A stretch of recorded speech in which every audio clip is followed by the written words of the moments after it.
한자 낱말의 발견 시간입니다. 이번 시간은 수적천석이라는 사자성어를 한번 살펴보겠습니다. 이런 그림 가끔 볼 수 있나요? 어떤 돌이 있는데 이렇게 좀 뚫려지고 있다. 위에서 이제 물방울들이 떨어지고 있다. 그렇죠? 물방울이 이렇게 계속 한 곳에 떨어지면 이렇게 구멍이 생긴다라는 이제 그런 얘기죠. 이것을 한자말로 수적천석이라고 한다. 어떤 글자를 쓰고 무슨 뜻인지 한번 살펴보겠습니다. 수는 물수예요. 그렇죠? 적은 물방울을 뜻한다. 천은 뚫는다. 석은 돌석이다. 그렇죠? 물수자는 원래 옛날 글자를 보면 이렇게 물이 흘러내려가는 모양이다. 그것을 글자로 나타낸 것이다. 적은 물방울이다. 물방울이므로 삼수가 들어갔다. 그렇죠? 그리고 발음은 여기서 왔다. 저기서 왔다. 천은 뚫는다는 뜻이에요. 윗부분은 구멍혈자죠. 구멍은 뚫린 것이다. 무엇으로 뚫느냐? 글쎄요. 이게 어금니 아자다. 어금니로 이렇게 뚫렸는지 모르겠습니다만. 그래서 뚫을 천이다. 석은 돌석이다. 이게 벼랑이에요. 산비탈 기석. 벼랑에서 돌이 떨어져 나온 그런 모양을 나타내는 글자다. 이렇게 되죠. 그런데 이 적자라는 것은, 물방울 적자라는 것은 오른쪽에 보면 이게 밑동적입니다. 밑동이라는 것은 나무의 밑을 얘기한다. 그렇죠? 이것은 원래 글자를 보면 임금제자에다가 입구자 이렇게 되어 있다. 이렇게 되어 있어요. 근데 임금제자라는 것은 원래 이렇게 임금이라는 것은 하늘의 제사를 지낼 자격이 있는 사람이에요. 그렇죠? 그래서 이 다리를 X자로 묶은 큰 제단이다. 제사를 지내는 단. 그것이 이제 임금이다는 그런 뜻이에요. 그래서 묶었다라는 그런 뜻이 있죠. 근데 여기에 다시 또 입구자는 이제 무엇을 묶는 모양이다. 그렇죠? 묶었다. 그래서 결국은 무엇이냐 하면 무엇을 묶으면 근본이 되고 중심으로 되는 것이죠. 이렇게 흩어져 있는 것을 하나로 묶었다. 그런 얘기예요. 그래서 밑동이라는 뜻도 써 있는데, 물을 넣으면 물이 모였다라는 그런 의미입니다. 그러면 물방울이 된다. 그래서 물방울적이다. 이렇게 얘기를 하기도 합니다. 자, 사전을 보니 수적천석이다. 물방울이 바위를 뚫는다는 뜻으로, 이것은 결국 작은 노력이라도 끈기 있게 계속하면 큰 일을 이룰 수 있다. 이렇게 되겠죠. 네. 다른 사자성어라든지 이런 게 꽤 있습니다만, 토적성산이다. 흙은 아주 작은 것이다. 흙도 많이 모이면 큰 산이 된다. 그렇죠? 또 진합태산이다. 진은 먼지를 얘기합니다. 먼지도 모이면 산이 된다. 우리 속담으로 얘기하면 티끌 모아 태산이다. 이렇게도 볼 수 있죠. 우공이산이다. 우는 어리석다는 사람이죠. 어리석은 노인이 산을 옮기겠다. 아주 고집스럽게. 결국은 대대로 산을 옮기겠다라는 그런 얘기를 할 때 우공이산을 한다. 그래서 작은 노력이라도 계속하고 모이고 끈기 있게 하면 큰 일을 이룰 수 있다는 것이 수적천석이다. 그렇죠?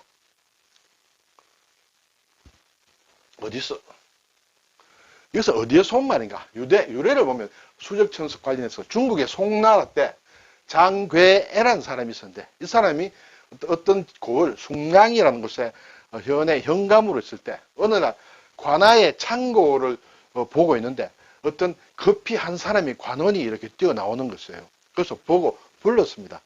좀 현감을 보니까, 그렇죠? 당황했겠죠. 그래서 말을 잘 못하고 있습니다. 그래서 수상해서 이제 사람을 불러다가 조사를 해보니까 상투 속에서 엽전 한 잎이 발견이 됐다. 이게 무슨 돈이냐? 내가 창고에서 훔쳐나온 돈이 아니냐? 이렇게 얘기를 하니까 죽을 죄를 지었습니다. 용서해 주십시오. 이렇게 얘기합니다. 이때 장괴라는 현감이 판결을 내립니다. 그 다음날 판결을 내리는데 너는 사형이다. 그러니까 이 관원이 놀랄 거 아닙니까? 고작 돈 한 푼에 사형이라니 이것이 말이 됩니까? 이렇게 얘기합니다. 그러니까 장괴가 니놈은 상습범이다. 하루에 한 입이면 100날이면 100입이고 1000날이면 1000입 아니냐. 그렇죠? 그래서 사형이다. 이렇게 되는 것이에요. 그러면서 하는 얘기가 먹줄에 쏠려서 나무가 잘라진다. 자, 우리가 건축 같은 걸 할 때 나무에다가 먹줄을 튀깁니다. 먹줄도 계속 튀기면 나무가 잘라지고 물방울이 돌에 떨어져서 구멍을 내는 것을 모르느냐. 니놈이야말로 우리 고을 재정을 망칠 겁니다. 이렇게 해서 목을 베었다라는 그런 고사에서 온 것이다. 이렇게 되겠습니다. 자, 그러면 수적천석이라는 원래의 뜻은 작은 잘못도 계속 쌓이면 큰 문제가 될 수 있다. 그렇죠? 작은, 우리말로 하면, 바늘 도둑이 소도둑 된다. 이렇게 볼 수 있을까요? 될 수 있다. 그래서 작은 잘못도 결국 큰 화를 부를 수 있다. 원래 뜻은 이런 것이다. 그렇죠? 네. 한입 훔친 것이 나중에는 큰 문제가 된다. 근데 요즘은 이렇게 쓰지 않고 정반대의 교훈으로 아주 긍정적으로 쓰고 있다. 이것은 좀 부정적인 의미인데 꾸준하고 끈기를 상징하는 것이다. 그렇죠? 그래서 노력의 중요성을 일깨워주는 고사로 이렇게 해석을 하고 있다. 우리가 충분히 이해가 되는 것이다. 이렇게 되겠습니다. 수적천석이다. 자, 글자와 관련 낱말을 몇 개 더 살펴보겠습니다. 물방울적입니다. 그렇죠? 이것이 들어가는 낱말이 그렇게 많지는 않습니다. 연적이다. 연은 벼루를 뜻합니다. 그렇죠? 벼루에 물이 고이게 되는 것이 있죠. 벼루에 고인 물 또는 벼루를 얘기한다. 연적이다. 그렇죠? 적하라는 것은 물방울이 아래로 뚝뚝 떨어지는 것을 적하라고 한다. 적병이라는 것이다. 또는 점적병이다. 막 같은 말인데 적은 떨어뜨린다, 떨어진다는 것이죠. 떨어뜨리는 병이다. 기구를 얘기한다. 우리가 쉽게 얘기하면 스포이트라고 있습니다. 그렇죠? 뭔가 이렇게 기구에 조그만 데 넣어서 누르면 점이 한 점씩 이렇게 방울 져서 떨어지는 연구실 같은 데가 많이 있겠죠. 그런 것을 적병, 점적병이란다. 스포이트를. 그리고 점적이라는 것도 있다. 점적. 점점이 떨어진다. 점점이 물방울이 한 방울, 두 방울 똑똑 떨어지는 것을 점적이라고 한다. 이렇게 되면 생각나는 게 있죠. 자, 액체가 방울방울 떨어지는 일이다. 그것을 점적이라고 한다. 그리고 화학용어로 많이 쓰인다. 어떤 시료용액에 시약을 한 방울씩 떨어뜨리는 일이다. 그때는 적병, 스포이트 같은 걸 사용하겠죠. 그래서 하나씩 떨어지는 것을 점적이라고 한다. 이것을 보면 우리가 링거액을 맞을 때 링거액이 한 방울 한 방울씩 떨어지죠. 그것을 의미하기도 합니다. 그런 것을 점적 주사라고 한다. 한 방울 한 방울씩 체내에다가 정맥에다 주사를 하는 것이 점적 주사다. 여러 가지 용도로 쓰고 있죠. 저도 이 낱말은 사실은 우리말에서는 결국 별로 들어보지 못했고 요즘도 잘 쓰이지는 않습니다만 예를 들어서 일본 같은 경우에는 상당히 많이 쓰이는 말이다. 저도 이 낱말을 처음 접한 것은 일본말을 배우면서 이것을 먼저 접했다. 이렇게 볼 수 있습니다. 그래서 점적 주사를 줄여서 점적이라고 한다. 덴텍이라고 하는데 어쨌든 이런 말이 있다. 여적이다. 여는 남는다는 뜻이죠. 여적. 연적에 아직 먹물이 남아있다는 뜻이에요. 먹물이 남아있다는 것은 글을 다 못 썼다는 것이죠. 그렇죠? 그래서 남은 스토리를 얘기하기도 한다. 이렇게 되겠죠.